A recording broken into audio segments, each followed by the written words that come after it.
Hello everyone, welcome you all on my YouTube channel Shubh online classes. और आज हम चल रहे हैं कॉर्पोरेट अकाउंटिंग का एक बहुत ही इंपॉर्टेंट चैप्टर जिसका नाम है होल्डिंग कंपनी, और हिंदी में बात करें तो इसका नाम है सूत्रधारी कंपनी और इसकी सहायक कंपनियां। ये चैप्टर हम करेंगे हिंदी वर्जन में।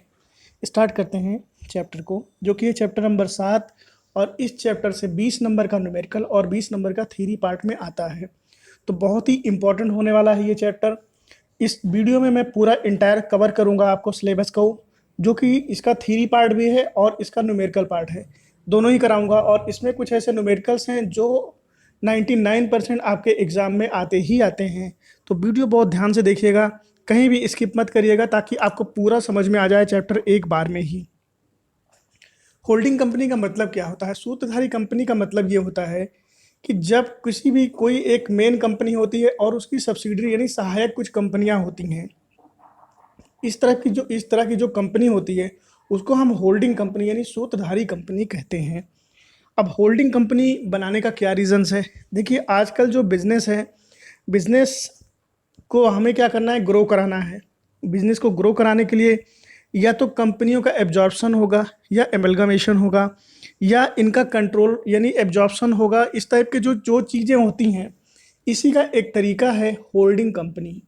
जब मैं कंपनी अपने एक्सपेंसेस को कम करना चाहती है, तो वो ऐसा काम करती है, कौन कौन से तरीके अपनाए जिससे उसके जो खर्चे हैं वो कम हो जाएं, एक तरीके से ये कहा जाए तो वो एक जो तरीका है वो है होल्डिंग कंपनी। क्योंकि जब एक कोई मेन कंपनी होगी तो जितनी भी उसकी जो पावर है, वो मैनेजमेंट है, वो एक ही जगह होगा, और उस पर जो जितने भी एक्सपेंसेस होंगे वो एक ही जगह उसको खर्च करने पड़ेंगे। तो ये जो तरीका होता है इसको हम बोलते हैं होल्डिंग कंपनी। अब देखिए, इसके बारे में कंपनी एक्ट 2013 धारा 6 धारा 2 और सब सेक्शन 46 में कुछ कहा गया है। किसी कंपनी को एक या अधिक कंपनियों की सूत्रधारी कंपनी तभी माना जाता है जबकि ऐसी कंपनियां उसकी सहायक कंपनियां हो। मतलब उस टाइप की कोई कंपनी हो जो उसकी सहायक कंपनी हो।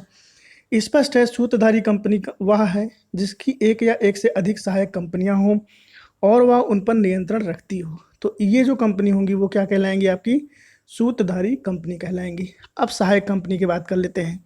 तो इसमें सहायक कंपनी कौन कौन सी होंगी? सहायक कंपनी के बारे में कहा गया है कि ऐसी कंपनी जिसकी कोई सूत्रधारी कंपनी हो उसको सहायक कंपनी कहा जाएगा। सेक्शन 2 सब सेक्शन 87 में इसके बारे में कहा गया है। अब देखिए, जो आपकी सहायक कंपनी होगी उसको कौन कौन से राइट मिलते हैं। सबसे पहला जो राइट है वो है संचालक मंडल के गठन पर नियंत्रण करना।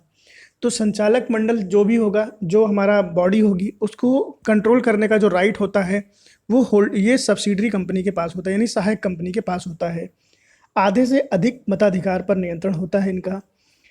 दूसरा जो सबसे इंपॉर्टेंट चीज़ है वो है अकाउंटिंग स्टैंडर्ड 21 में कुछ कहा गया है, एक सहायक कंपनी एक ऐसा उपक्रम है जो अन्य उपक्रम द्वारा नियंत्रण होता है। मतलब ये एक ऐसी कंपनी है जो किसी और कंपनी के द्वारा क्या होती है? नियंत्रित होती है। तो इस कंपनी को हम क्या कहेंगे? होल्ड सब्सिडरी कंपनी कहेंगे। अब सूत्रधारी कंपनी किस किस तरीके से बन सकती है? तो सूत्रधारी कंपनी जो फॉर्मेशन होता है वो सबसे पहला है विद्यमान कंपनी द्वारा, जो कंपनी अभी करंट में इस्टेब्लिश है, और एक दूसरी कंपनी है जो वो भी इस्टेब्लिश है। तो दोनों कंपनियां क्या हैं? विद्यमान कंपनियां हैं। के अंश को एक दूसरे की खरीद लेना, यानी एक कंपनी द्वारा दूसरी कंपनी के शेयर को परचेज कर लेना। तो यहाँ पे ये जो तरीका है ये क्या कहलाएगा? सूत्रधारी कंपनी बनना करना, यानी फॉर्मेशन ऑफ होल्डिंग कंपनी होगा। दूसरा जो तरीका दिया है, विद्यमान कंपनी द्वारा नई कंपनी के अंश क्रय करना। एक कोई भी विद्यमान कंपनी है जो पहले से है और एक नई कंपनी है, तो विद्यमान कंपनी द्वारा नई कंपनी के अंशों का खरीदना भी क्या कहलाएगा? आपका सूत्रधारी कंपनी बनना। तीसरा जो है वो है नई कंपनी द्वारा विद्यमान कंपनी के अंश क्रय करना। एक नई कंपनी है और वो एक पहले की किसी कंपनी के शेयर्स को परचेज कर लेती है, तो ये जो नई कंपनी है ये क्या कहलाएगी? होल्डिंग कंपनी कहलाएगी। और जो पहले की कंपनी बनी हुई है ये सब्सिडरी कंपनी कहलाएगी। चौथा है नई कंपनी द्वारा नई कंपनी के अंश क्रय खरीदना। मान लीजिए कोई नई कंपनी मार्केट में है और एक कोई नई कंपनी और भी मार्केट में है, लेकिन ये जो पहली वाली नई कंपनी है ये दूसरी वाली कंपनी के शेयर्स को क्या करती है? खरीद लेती है। तो ये जो पहली वाली कंपनी है ये आपका कहलाएगी होल्डिंग कंपनी। इसके बाद लास्ट वाला पॉइंट है प्राइवेट कंपनी की वैधानिक छूटें एवं विशेषाधिकार पाने के लिए बनना। यानी जो प्राइवेट कंपनी है उनमें कुछ स्टैंडर्ड डिडक्शन मिलता है। एवं कुछ स्पेशल उनको राइट्स मिल जाते हैं। तो ये जो तरीके हैं ये भी क्या होते हैं, होल्डिंग कंपनी बनने का एक तरीका हो जाता है। दिया है कंपनी अधिनियम में प्राइवेट कंपनी को अनेक विशेष अधिकार एवं वैधानिक छूटें दी गई हैं। इन छूटों को लाभ उठाने के लिए यदि कोई कंपनी नई नई जगह से काम करना चाहती है और अपनी शाखाएं खोलना चाहती है तो वह प्राइवेट कंपनियां भिन्न भिन्न स्थानों में स्थापित करती है। मतलब एक जो कंपनी होगी वो छोटी छोटी कंपनियों को इस्टेब्लिश करा देगी। इन कंपनियों के आधे से अधिक अंश अपने अधिकार में लेती है और वो जो नई अलग अलग जगह पे छोटी छोटी कंपनियां इस्टेब्लिश कराएगी उनके जितने भी शेयर्स होंगे उनका आधे से यानी 50% से ज़्यादा शेयर वो खुद खरीद के रखती है। तो ये एक तरीका है। इस तरीके को भी हम क्या कहेंगे, होल्डिंग कंपनी कहेंगे। अब आगे बात करते हैं कि इनका जो बैलेंस शीट बनता है वो किस तरीके से बनता है। एक मेन कंपनी होगी और दूसरी उसकी सब्सिडरी कंपनी होगी। सपोज करिए कि यहाँ पे ए लिमिटेड एक बड़ी कंपनी है और एक है बी लिमिटेड, ये छोटी कंपनी है। तो ये जो बैलेंस शीट प्रिपेयर करेगी ये दोनों का एक साथ में बनाएगी, अपना भी बनाएगी और इनका भी बनाएगी। तो इसको हम जो बोलते हैं इसको बोलेंगे कंसोलिडेटेड बैलेंस शीट, यानी समेकित या मिश्रित आर्थिक चिट्ठा। उसका प्रारूप कुछ इस तरीके से है बैलेंस शीट का। ये जो मैंने अभी तक यहाँ बैलेंस शीट तक का जो भी मैंने आपको थ्योरी कराया हुआ है ये 20 नंबर में आता है, हर साल आता है और 99% सभी यूनिवर्सिटियों में आता ही आता है ये आपको। तो ये बैलेंस शीट की बात करें अगर हम, तो equity and liability, share holder fund में जो पहला ऑप्शन है ये है share capital of holding company. Holding company का कितना शेयर है अभी क्वेश्चन में आपको मिलेगा। तो यहाँ पे जो हम बैलेंस शीट बनाएंगे holding company and its subsidiary में, तो होल्डिंग कंपनी जो मेन कंपनी है उसके कितने शेयर्स हैं वो दिखाएंगे। Reserve and surplus, consolidated revenue reserves, capital reserve less goodwill, consolidated surplus of profit and loss, इन सब का ट्रीटमेंट यहाँ पे दिखाया जाएगा बैलेंस शीट के अंदर। इसके बाद है माइनॉरिटी इंटरेस्ट जिसके बारे में भी हम थ्योरी भी करेंगे। नॉन करंट लाइबिलिटी और करंट लाइबिलिटी, इन सब का ट्रीटमेंट भी यहाँ पे हम दिखाएंगे और ये जो हो जाएगा वो टोटल इक्विटी एंड लाइबिलिटी दिखाई देगा। एसेट की बात करें तो नॉन करंट एसेट और नॉन करंट इन्वेस्टमेंट ये यहाँ पे दिखाई देगा। तो नॉन करंट एसेट में आपको फिक्स एसेट्स होगी, नॉन करंट इन्वेस्टमेंट होगी और उसके बाद है करंट एसेट्स। इन सब का ट्रीटमेंट हम एसेट साइड में दिखाएंगे यहाँ पे और इसका टोटल भी यहाँ पे कर देंगे। अब बात करते हैं आगे जो कि एग्जाम्पल नंबर 1। इसमें आपको बताना है कि एक बैलेंस शीट में हम किस तरीके से कंसोलिडेटेड बैलेंस शीट बना सकते हैं। दो कंपनियां हैं, गुप्ता लिमिटेड और सोनी लिमिटेड। दो कंपनी यहाँ पे आपको दिखाई दे रही होगी, एक है गुप्ता लिमिटेड और एक है सोनी लिमिटेड। गुप्ता लिमिटेड के शेयर हैं 8 लाख, सोनी लिमिटेड के हैं 4 लाख। ट्रेड पेबल है इनका 4 लाख, इनका है 2 लाख रुपए। तो जो नई बैलेंस शीट में बैलेंस में कैपिटल दिखेगी वो दिखेगी 8 लाख रुपए, क्योंकि अभी मैंने जस्ट फॉर्मेट में दिखाया है जो होल्डिंग कंपनी है उसी की कैपिटल यहाँ पे दिखाई देती है। ट्रेड पेबल में हम दोनों का ट्रेड पेबल दिखाएंगे क्योंकि दोनों कंपनियों के कितने कितने टोटल पेबल हैं। सन्ड्री एसेट है 8 लाख और 6 लाख रुपए की। और इन्वेस्टमेंट इन सोनी लिमिटेड, इस कंपनी ने सोनी लिमिटेड में कितना इन्वेस्ट किया है वो किया है 4 लाख रुपए। तो जो हम बैलेंस शीट में दिखाएंगे वो सिर्फ दिखाएंगे सन्ड्री एसेट को। किस तरीके से दिखाते हैं ये देख लेते हैं। देखिए बैलेंस शीट कुछ इस तरीके से बनी है, बहुत छोटी सी बैलेंस शीट है। ये आपके एग्ज़ाम में कई बार 20 नंबर में पूछी जाती है। मैंने कई यूनिवर्सिटियों के एग्ज़ाम कराए हुए हैं, वहाँ पे मैंने देखा हुआ है कि ऐसे छोटे छोटे क्वेश्चंस आपको 20-20 नंबर दे जाते हैं। बहुत ही आसान है करना, बस समझने की देर है। आप बहुत ही आसानी से इसको समझ सकते हैं और 20 नंबर अच्छे से ला सकते हैं इस पर्टिकुलर चैप्टर से। मैं अभी तक जितना भी वीडियो डाला हूँ एक्सपीरियंस के आधार पर डाला हूँ और जितने भी वीडियो हैं मेरे उन सब का अगर आप प्रॉपर प्रेजेंटेशन और प्रॉपर तैयारी कर लेते हैं 95 मार्क्स कहीं नहीं गए हैं आपके कारपोरेट अकाउंटिंग में। बहुत एक्सपीरियंस के साथ मैंने बनाया हुआ है, पिछले कई सालों का एक्सपीरियंस है मुझे सभी यूनिवर्सिटियों को एग्ज़ाम कराने का। तो ये है जो कंसोलिडेटेड बैलेंस शीट है। इसका शेयर होल्डर फंड की बात करें तो 8 लाख रुपए है और करंट लाइबिलिटी जो दोनों कंपनियों की है 4 लाख और 2 लाख रुपए, 6 लाख रुपए, टोटल आएगा 14 लाख रुपए। इसके अलावा सन्ड्री एसेट है दोनों कंपनियों की 8 लाख और 6 लाख, टोटल 14 लाख रुपए। तो यहाँ पे आप देखेंगे कि दोनों कंपनियों का जो बैलेंस शीट है 14 लाख रुपए लाइबिलिटी और इक्विटी का और एसेट का ये इक्वल आ रहा है। आपने कभी पढ़ा होगा अकाउंट्स में, अगर आपने कॉमर्स साइड के अगर आप स्टूडेंट रहे हैं क्लास 11th में तो वहाँ पे आपको एक चैप्टर मिला होगा अकाउंटिंग इक्वेशन। अकाउंटिंग इक्वेशन में एक बात कही जाती है कि liability plus capital is equal to होता है एसेट। तो यहाँ पे ये बात बैलेंस शीट में हमेशा आती है कि देखिए ये पे 8 लाख रुपए और 6 लाख रुपए ये है कैपिटल और प्लस ये है लाइबिलिटी इज इक्वल टू हो गया ये नीचे दिया गया है एसेट। तो ये इसका ट्रीटमेंट है, ये अकाउंटिंग इक्वेशन से भी आया हुआ है। और बैलेंस शीट का जो हमारा तरीका है वो यही है कि equity and liability is equal to assets. तो ये बात प्रूफ भी होती है। तो कंसोलिडेटेड बैलेंस शीट कुछ इस तरीके से हम करेंगे। इसके बाद है गुडविल और कैपिटल रिजर्व की किस तरीके से हम कैलकुलेशन करेंगे, ये सीख लेते हैं।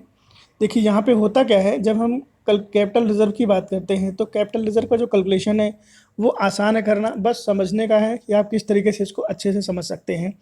देखिए सबसे पहले है पूंजी संचय क्या होता है। एक सूत्रधारी कंपनी अपनी सहायक कंपनी के अंश क्रय करने के लिए जो मूल्य देती है उसकी तुलना उन अंशों के बुक वैल्यू यानी जो उसकी उनकी बैलेंस शीट में दिया गया है एवं सहायक कंपनी के उन लाभों एवं संचयों आदि से की जाती है जो सूत्रधारी कंपनी को इस क्रय के बाद प्राप्त होते हैं। ये यदि ये पुस्तकीय मूल्य एवं लाभ तथा संचय आदि इस क्रय मूल्य से अधिक होते हैं तो इस अधिक को कैपिटल रिजर्व कहा जाता है। इस दशा में क्रय करते ही सूत्रधारी कंपनी को पूंजी लाभ हुआ है तथा इस पूंजी लाभ को पूंजी संचय में हस्तांतरित किया जाता है।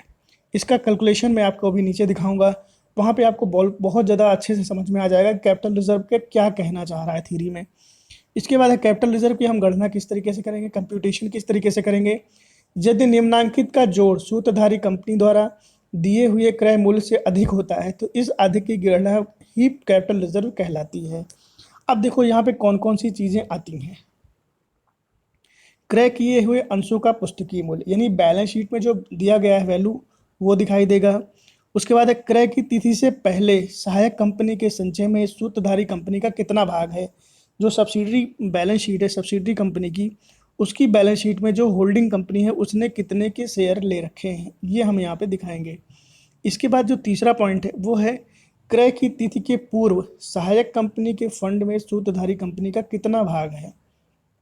चौथा पॉइंट है क्रय की तिथि के बाद सहायक कंपनी के लाभ में सूत्रधारी कंपनी का कितना भाग है, इसको दिखाएंगे। पांचवा पॉइंट है पुनर्मूल्यांकन के भाग में सूत्रधारी कंपनी का कितना भाग है, ये भी हम यहाँ पे दिखाएंगे। तो ये सब चीज़ें हम जब कैलकुलेट करेंगे तो इसके जो कैलकुलेशन होगी इसको हम बोलेंगे कंप्यूटेशन ऑफ कैपिटल रिजर्व यानी पूंजी संचय की गणना करना। अब पूंजी संचय जो होगी कैपिटल रिजर्व जो होगी इसका ट्रीटमेंट हम किस तरीके से करेंगे वो मैं आपको दिखाता हूँ। देखिए उपर्युक्त वर्णित पूंजी संचय को मिश्रित चिट्ठे के दायित्व की ओर दिखाया जाता है यानी लाइबिलिटी साइड में दिखाया जाता है, क्योंकि कैपिटल रिजर्व बिजनेस के लिए एज अ लाइबिलिटी यानी रिजर्व ट्रीट किया जाता है, क्योंकि कहीं ना कहीं किसी पर्टिकुलर चीज़ के लिए वो रिजर्व बनाया हुआ है। तो बिजनेस के लिए क्या हो गया, वो लाइबिलिटी हो गई, कहीं ना कहीं तो खर्च होना ही होना है उसको।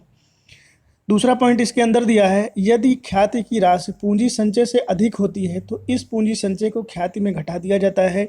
शेष ख्याति की राशि जो भी होगी वो एसेट साइड में आपको दिखानी पड़ेगी।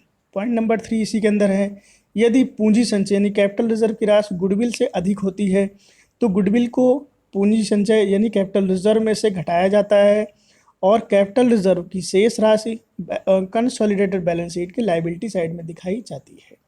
तो ये इसका थ्योरी पार्ट है। इसका न्यूमेरिकल पार्ट मैं आपको समझाता हूँ जो कि एग्जाम्पल नंबर 2 है doctor S M Shukla book का।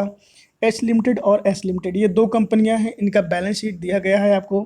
बैलेंस शीट देखिए, शेयर कैपिटल दिया गया है 10 रुपये का एक शेयर है, इसकी वैल्यू है 1,20,000। अगर इसको डिवाइड करेंगे 1,20,000 divided by 10 is equal to आएगा कितना 12,000 आ जाएगा। तो 12,000 शेयर है और यहाँ पे 60,000 है, 60,000 को 10 से डिवाइड करेंगे आएगा 6,000। तो इस कंपनी के 6,000 शेयर हैं। रिजर्व्स दिए गए हैं, पहली कंपनी में 30,000 रुपये, दूसरी कंपनी के 15,000 हैं। Statement of profit and loss का सरप्लस दिया गया है 20,000 और 15,000 रुपीज़। अब बात करते हैं लाइबिलिटी में क्या क्या दिया गया है। तो लाइबिलिटी में दी गई है करंट लाइबिलिटी, वो है ट्रेड पेबल, दोनों कंपनियों का है 1,05,000 और 30,000 रुपये। टोटल एच लिमिटेड का जो बैलेंस है वो है आपका 2,75,000 और दूसरी कंपनी का है 1,20,000 रुपीज़। एसेट्स में देखिए क्या होता है, सेंड्री एसेट दी गई है दोनों कंपनियों का, एक का है 2 लाख रुपये, एक का है 1,20,000 रुपये। यहाँ पे इन्वेस्टमेंट है 6,000 शेयर का of S limited. S limited ने इन्वेस्टमेंट करना किया गया है, मतलब एस लिमिटेड में इन्वेस्टमेंट किया गया है किसके द्वारा, एच लिमिटेड के द्वारा। कितना है वो है 75,000 रुपीज़ का। ये क्वेश्चन आपका पूर्वांचल यूनिवर्सिटी यानी जौनपुर यूनिवर्सिटी में 2014 में आया हुआ क्वेश्चन है। मैं पिछले साल वैल्यूएशन में गया हुआ था तो वहाँ पे मुझे देखा था 1 या 2 साल पहले, तो वहाँ पे इसी टाइप के क्वेश्चन आए हुए थे जो आपके 20-20 नंबर के दिला रहे थे। तो बहुत ही आसान सा आता है। ऐसे मैंने आपकी थोड़ी देर पहले ही बोला था कि ऐसे छोटे छोटे नंबर क्वेश्चंस आपको 20-20 नंबर दिलाते हैं। ग्रेजुएशन लेवल के जो पेपर बनते हैं वो कुछ इसी टाइप के बनते हैं। तो ये कंसोलिडेटेड बैलेंस शीट आपको प्रिपेयर करनी है। आइए देखते हैं किस तरीके से बनेगा। कैपिटल रिजर्व दिया गया है आपका 75,000 का जो कॉस्ट ऑफ इन्वेस्टमेंट है। उसके बाद फेस वैल्यू ऑफ शेयर है, फेस वैल्यू ऑफ शेयर है 60,000 रुपये की, रिजर्व है 15,000 रुपये का, और प्रॉफिट एंड लॉस का जो सरप्लस है वो है 15,000 रुपये। तो ये जो वैल्यू है वो है 90,000 रुपये। ठीक है, अब यहाँ पे ध्यान से देखिए किस तरीके से हम कैपिटल रिजर्व निकालते हैं। ये कैपिटल का पार्ट है, ये टोटल 90,000 रुपये, और जो कैपिटल रिजर्व आपको वर्किंग कैलकुलेशन में देनी है ये है 75,000 रुपये। देखिए 90,000 माइनस 75,000, डिफरेंस कितना आया 15,000 का। तो यहाँ पे अगर ये वाला पार्ट आपका ज़्यादा है इस वाले पार्ट से, तो जो डिफरेंस अमाउंट आएगा वो कैपिटल रिजर्व कहलाएगा। बात क्लियर हो गई होगी। बैलेंस शीट में देख लेते हैं किस तरीके से प्रेजेंटेशन करते हैं। जो शेयर कैपिटल है नई कंपनी, ये ओल्ड कंपनी का 1,20,000 है। रिजर्व एंड सरप्लस कितना दिया गया है 65,000 रुपीज़ का, और ट्रेड पेबल दोनों कंपनियों को मिला के कितना है 1,35,000। टोटल जो एस इक्विटी एंड लाइबिलिटी है इसका जो बैलेंस है वो है 3,20,000 रुपये। एसेट्स की बात करें तो सैंड्री एसेट में दिया गया है 3,20,000 रुपये, टोटल है 3,20,000 रुपये। यहाँ भी आपको इक्वेशन सॉल्व करनी है, equity and liability is equal to asset. ठीक है, 3,20,000 यहाँ, 3,20,000 यहाँ पे। तो ये था हमारा बैलेंस शीट का पार्ट। अगर नोट्स टू अकाउंट की बात करें तो नोट्स टू अकाउंट में कौन कौन सी चीज़ें होती हैं आपको पता होना चाहिए। जो हमारी बैलेंस शीट ये वाली बनती है वो कंपनी एक्ट 2013 के तहत बनती है, जिसका शेड्यूल 3 है। पार्ट 1 में ये बैलेंस शीट बनती है और पार्ट 2 में बनता है प्रॉफिट एंड लॉस। ये हमेशा याद रखिएगा आप लोग, क्योंकि जो बीकॉम का पेपर होता है वो 3rd ईयर में कई यूनिवर्सिटियों में वाइवा होता है, ओरल एग्जाम होता है। तो वहाँ आपसे एग्जामिनर पूछता है कि भैया ये बताइए कि जो बैलेंस शीट होती है कंपनी की वो कौन से शेड्यूल में बनती है और कौन सा पार्ट है। तो आपको पता होना चाहिए कंपनी एक्ट 2013 है और इसका शेड्यूल नंबर 3 है, पार्ट 1 है। ठीक है, और पीएल जो बनता है वो बनता है पार्ट 2 में। और ओवरऑल अगर फाइनेंशियल स्टेटमेंट की बात करें तो यहाँ पे आती हैं आपके कैश फ्लो स्टेटमेंट भी आता है। ठीक है, और कैश फ्लो स्टेटमेंट के अलावा आता है आपका एक और चीज़ आती है, उसको बोलते हैं हम लोग अकाउंटिंग रेशियो, वो भी इसमें इन्वॉल्व होता है कहीं ना कहीं। ठीक है, तो ये होता है, ये सारी चीज़ें मिलके आपकी बनती हैं फाइनेंशियल स्टेटमेंट का एनालिसिस। कंप्यूटेशन ऑफ गुडविल, देखिए गुडविल के बारे में मैंने ऑलरेडी आपको बहुत बड़ा लेक्चर दे रखा है। आप इसका लिंक मैं आपको डिस्क्रिप्शन में दे दूंगा, वहाँ पे जाके वैल्यूएशन ऑफ गुडविल समझ लीजिएगा। उस लेक्चर में मैंने एनविटी मेथड नहीं कराया हुआ है, एनविटी मेथड का मैं एक अलग से लेक्चर आपको दूंगा। अदरवाइज उसमें एवरेज प्रॉफिट, सुपर प्रॉफिट और कैपिटलाइजेशन मेथड के क्वेश्चंस बहुत अच्छे से कराए हैं। थ्योरी पार्ट भी समझाया हुआ है, इंग्लिश वर्जन में ज़रूर है बट आपको समझने के लिए बहुत सही मैंने लैंग्वेज यूज़ की है, तो वहाँ से आप समझ सकते हैं, बहुत अच्छे से समझ सकते हैं इसको। सबसे पहले तो गुडविल क्या होती है। गुडविल देखिए किसी भी जो कंपनी होती है उसका नेम होता है, उसका फेम होता है, उसकी जो मार्केट में वैल्यू है वो होती है। एकदम शॉर्ट फॉर्म में समझिए, goodwill is everything for any business. आदमी का जो नाम होता है वही सबसे बड़ी चीज़ होती है। ये अगर आप इंडिविजुअली अपने ऊपर भी देखें तो मार्केट में जो आपका नाम है, जो दोस्त आपको जानते हैं, जो आपको पहचानते हैं, जो आपको सम्मान देते हैं, वो आपके नाम की वजह से देते हैं, आपके काम की वजह से देते हैं। ठीक है, तो ये जो काम है, कंपनी का जो काम है, यही उसकी गुडविल कहलाती है। गुडविल का किस तरीके से हम ट्रीटमेंट करेंगे और गुडविल का क्या क्या करना है वो समझ लेते हैं। Computation of goodwill, computation of goodwill बहुत आसान है करना। सूत्रधारी कंपनी द्वारा सहायक कंपनी के कितने अंशों को खरीदा गया है, उसका क्रय मूल्य क्या है, उसको हम यहाँ पे दिखाएंगे। इसमें से क्या क्या चीज़ें माइनस होनी है बस ये समझ लीजिए। माइनस होगा क्रय हुए अंशों का पुस्तकीय मूल्य, जितने भी शेयर हमने परचेज कर रखे हैं उनकी बुक वैल्यू क्या है, उसको करनी है यहाँ पे माइनस। क्रय की तिथि से पहले के सहायक कंपनी के संचय में यानी रिजर्व्स में सूत्रधारी कंपनी ने कितना अपना भाग दे रखा है, उसको माइनस करेंगे। थर्ड पॉइंट है क्रय की तिथि के पहले से सहायक कंपनी के फंड में सूत्रधारी कंपनी का कितना पार्ट है, कितना पोर्शन है, इसको करेंगे माइनस। उसके बाद है फोर्थ नंबर पॉइंट है क्रय की तिथि के पहले सहायक कंपनी के लाभ में सूत्रधारी कंपनी का कितना पार्ट है, इसको भी माइनस करेंगे।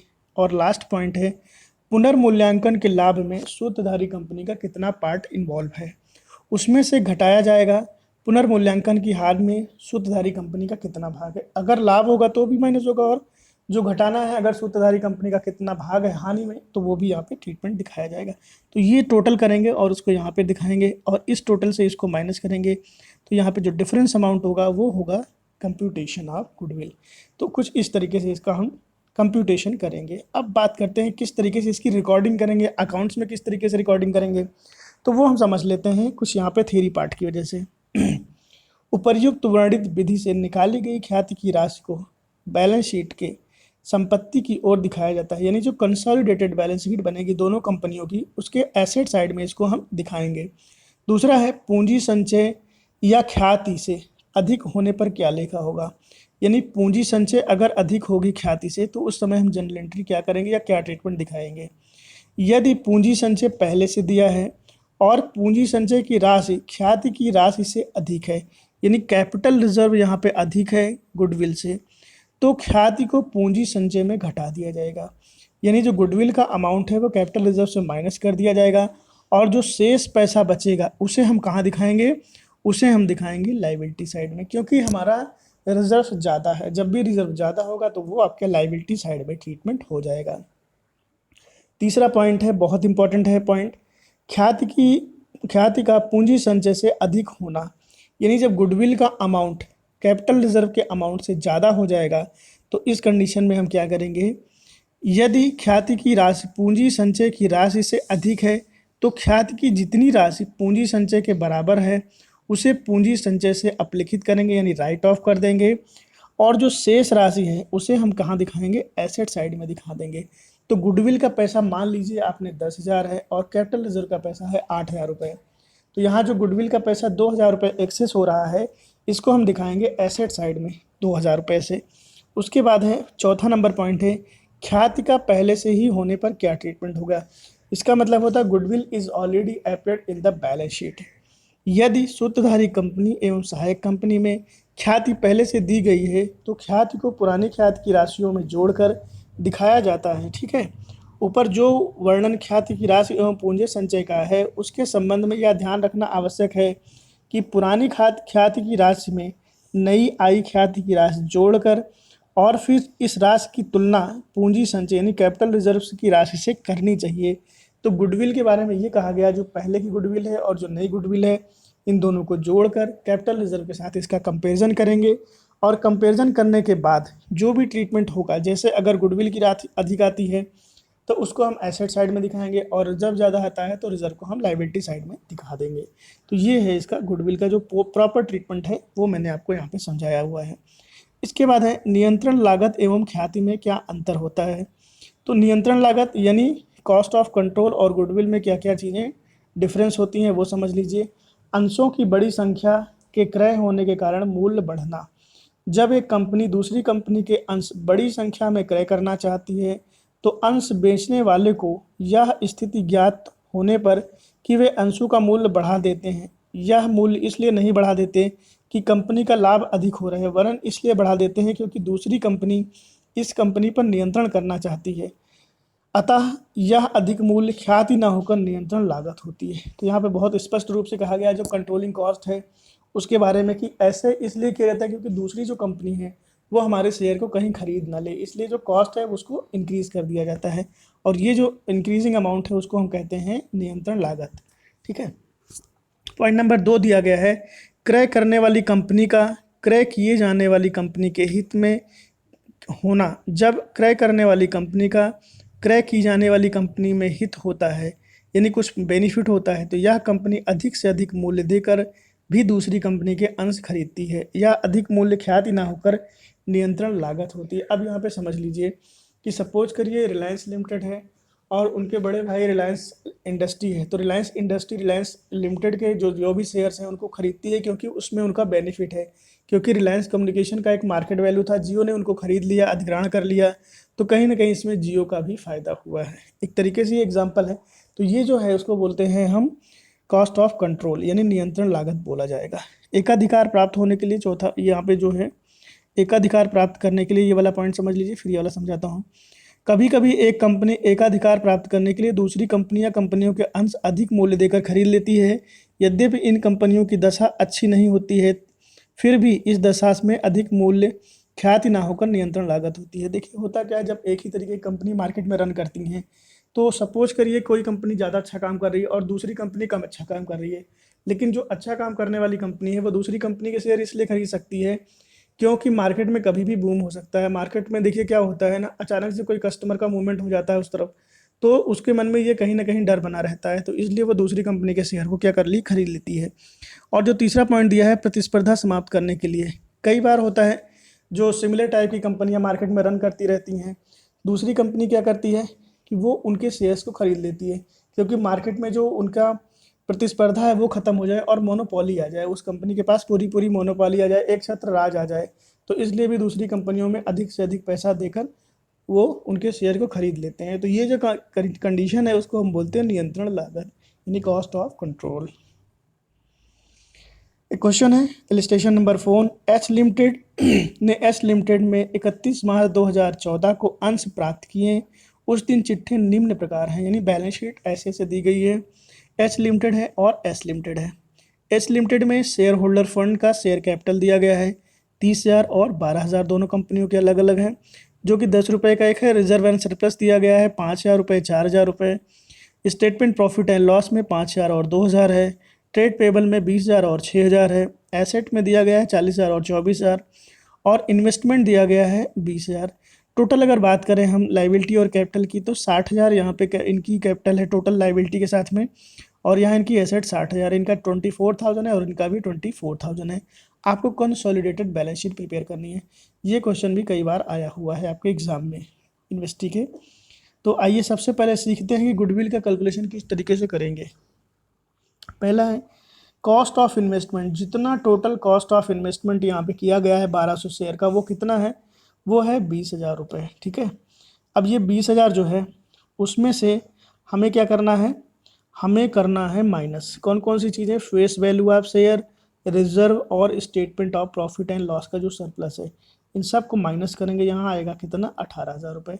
अब 20,000 में से 18,000 माइनस करेंगे, बचेगा कितना, 2,000 रुपये। ये कहलाएगा गुडविल यानी ख्याति। अब इसको हम बैलेंस शीट में किस तरीके से दिखाएंगे ये समझ लेते हैं।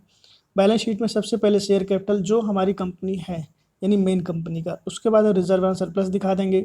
ट्रेड पेबल दोनों कंपनियों का आएगा, सन्ड्री एसेट दोनों कंपनियों का दिखाई देगा, और इंटेंजिबल एसेट में 2,000 रुपये गुडविल का आएगा, जो यहाँ पे दिख नहीं रही है, क्योंकि गुडविल कौन सी एसेट होती है, गुडविल होती है इंटेंजिबल एसेट्स। तो इस तरीके से हम कंसोलिडेटेड बैलेंस शीट प्रिपेयर करेंगे, और कंसोलिडेटेड बैलेंस शीट जब भी बनती है उसके साथ में उसका जो नोट्स टू अकाउंट है उसको भी हम प्रिपेयर करते हैं। तो नोट्स टू अकाउंट में सबसे पहले आएगा रिजर्व एंड सरप्लस। रिजर्व की बात करें तो 5,000 का रिजर्व है, और सरप्लस है 5,000 का। टोटल आया 10,000 रुपये दोनों कंपनियों का मिला के। यहाँ पे ट्रेड पेबल दोनों कंपनियों के हैं 26,000 रुपये, इसको हमने बैलेंस शीट में ऑलरेडी यहाँ दिखा रखा है। इसके बाद अगर हम बात करें तो एसेट की, तो सन्ड्री एसेट में सारी चीज़ें आपको दिख गई हैं। अब बात करते हैं सूत्रधारी कंपनी द्वारा सहायक कंपनी के अंश वित्तीय वर्ष में क्रय करना, यानी ये फाइनेंशियल ईयर में ड्यूरिंग द ईयर वो खरीदती है तो क्या होता है, जनरल रिजर्व करेगी, कैपिटल रिजर्व करेगी, प्रपोज डिविडेंड और चालू वर्ष के लाभ, इन सब का यहाँ पे ट्रीटमेंट किया जाएगा सब। तो ये समझ लेते हैं किस तरीके से है। जब वित्तीय वर्ष के बीच में किसी भी तिथि को सूत्रधारी कंपनी सहायक कंपनी के अंश क्रय करती है, तब निम्नांकित विषय ध्यान देने योग्य हैं। सबसे पहला है जनरल रिजर्व के बारे में। सहायक कंपनी के वित्तीय वर्ष के सामान्य संचय को 2 भागों में क्रय करने की तारीख के अनुसार विभाजित किया जाता है। जैसे यदि सहायक कंपनी के अंश 30 जून को क्रय किए जाते हैं और खाते 31 दिसंबर को बंद किए जाते हैं, तो संचय को 2 बराबर भागों में बांट दिया जाता है। इस प्रकार 30 जून के पूर्व का संचय सूत्रधारी कंपनी के लिए पूंजीगत लाभ माना जाता है।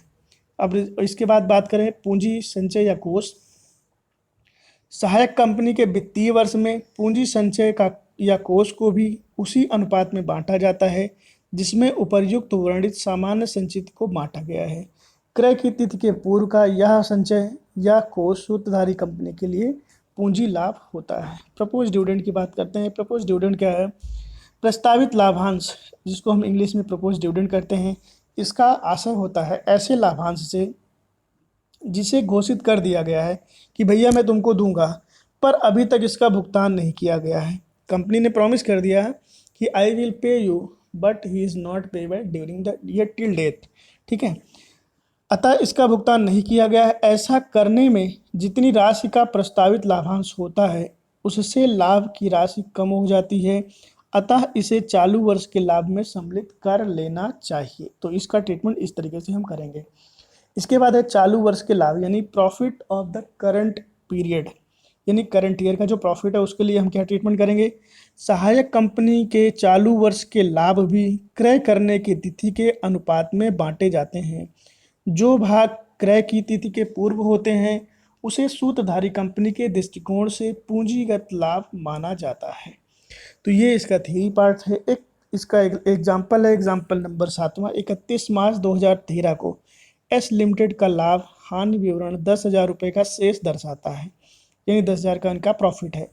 वर्ष 2013-14 में अर्जित लाभ एक्रूड जो इनका इनकम है वो है 20,000 रुपये। निम्न दशाओं में अंश अधिग्रहण के पूर्व या पश्चात की अवधि के लाभ की गणना करिए। तो पूर्व और पश्चात के लिए गणना करनी है आपको। ये क्वेश्चन आगरा यूनिवर्सिटी 2010 में आया हुआ क्वेश्चन है, बहुत ही इंपॉर्टेंट क्वेश्चन है। बस छोटा सा कैलकुलेशन है, आपको बहुत ही आसानी से यहाँ समझ में जाएगा। प्री एक्विजिशन प्रॉफिट, पहले का कितना प्रॉफिट है, अप टू 31 मार्च 2013 को 10,000 है, और पोस्ट एक्विजिशन प्रॉफिट कितना है, 20,000 रुपये। ठीक है, प्री एक्विजिशन का मतलब होता है जब कंपनी अधिग्रहण के पहले की है, और अधिग्रहण के बाद कितना है वो है 20,000 रुपये। तो ये दिखा दिया हमने पहले वाले पॉइंट में। दूसरे वाले में है pre acquisition profit up to 31 March 2014 10,000 plus 20,000 equal to 30,000, और पोस्ट एक्विजिशन प्रॉफिट कितना है, नील है। Pre acquisition profit up to 1 October 2013 10,000 plus 20,000 into 6/12 equal to 20,000 रुपये आ जाएगा। कैलकुलेशन करेंगे तो आ जाएगा। और पोस्ट एक्विजिशन प्रॉफिट 1 अक्टूबर 2013 से लेकर 31 मार्च 2014 तक का निकालना, जो आएगा 10,000 रुपये। तो इस क्वेश्चन का सोल्यूशन ये हो जाएगा। बहुत ही आसान है करना, आप करिएगा। कहीं कोई प्रॉब्लम होती है तो आप कमेंट करिएगा। मैंने बड़े मन से ये वाला वीडियो बनाया हुआ है। अगर आपको पसंद आए तो लाइक ज़रूर करिएगा, शेयर करिए, और अपने दोस्तों को बोलिए ज़्यादा से ज़्यादा सब्सक्राइब करें, ताकि हमारा मनोबल भी बढ़े और हम आपके लिए अच्छे अच्छे वीडियो बनाते रहें। बीकॉम के लिए मेरा पूरा मन से मैं वीडियो बना रहा हूँ, सारी की सारी। उम्मीद है आपको ज़रूर पसंद आएगा। Thank you so much.